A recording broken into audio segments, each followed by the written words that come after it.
সবাই মিলে আজ আমরা চলে এসেছিলাম নবদ্বীপের কিছু সুন্দর সুন্দর মন্দির দর্শন করতে। বাড়ি থেকে বেরোতে না বেরোতেই ইনি এখন শুভমের পেছন করা শুরু করেছে, তাই এখন বিস্কিট খাইয়ে ওনাকে থামানোর চেষ্টা করা হচ্ছে। আর তোমরা জাস্ট বিস্কিট খাওয়া স্টাইলটা একবার দেখো। যাই হোক, সবার প্রথমে আমরা চলে এসেছিলাম জল মন্দিরে। এই মন্দিরে এর আগে আমি অনেকবারই এসেছি, তোমরা হয়তো আগেও ব্লগ দেখেছো, বাট এখানকার এই কিউট কিউট হরিণগুলোর সাথে আজকে আমি ফার্স্ট টাইম মিট করলাম। দেখো শুভম কত সুন্দর ওদের আদর করছে, বাট আমার কিন্তু ওদের গায়ে হাত দেওয়ার সাহস হয়নি। বাট ওরা ভীষণই কিউট ছিল, তোমরা চাইলে ওদেরকে এখান থেকে খাবারও খাওয়াতে পারো। মন্দিরের ভেতরেই একটা শপ ছিল, তো ওখানে আমি কিছু জিনিসপত্র দেখছিলাম। আমাদের এখানে আজকে কিন্তু প্রচন্ড গরম ছিল, আর তোমাদের ওখানে কেমন গরম পড়েছে কমেন্টে আমাকে অবশ্যই জানিও। দেন আমরা এখান থেকে বেরিয়ে চলে গিয়েছিলাম নবদ্বীপের বিখ্যাত 60 ফুট গৌরাঙ্গ দর্শন করতে। আর এখানে দেখো আমাদের সূর্য বেবি কতটা এক্সাইটেড। এই মন্দিরটার ভেতরে কিন্তু প্রচুর দেখার জিনিস রয়েছে, যেমন সুন্দর সুন্দর গাছপালা, সেরকম প্রচুর ঠাকুরের মূর্তি রয়েছে। প্রত্যেকটা জিনিস এতটা সুন্দর, আমার তো খুবই ভালো লাগছিল। মানে এই মন্দিরের ভেতরে আসার পর আলাদাই একটা শান্তি অনুভব হচ্ছিল। তোমরা যদি কেউ কখনো নবদ্বীপে ঘুরতে আসো, তো এই 60 ফুট গৌরাঙ্গ মন্দিরটা অবশ্যই তোমরাও ভিজিট করো, আশা করছি তোমাদেরও খুব ভালো লাগবে। এখানে দেখো কত কিউট একটা লাড্ডু গোপাল, শুভম আমার একটু দোলনা দিয়ে দিচ্ছিল।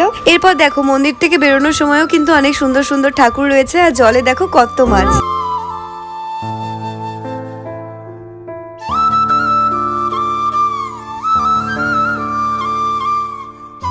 এভাবেই আজকে সন্ধ্যাটা কিন্তু আমাদের বেশ ভালো কাটলো। তো চলো এখন বাড়ি যাওয়া যাক, আর তোমরা কিন্তু ভিডিওটা লাইক করতে ভুলো না। আজকের মতো টাটা।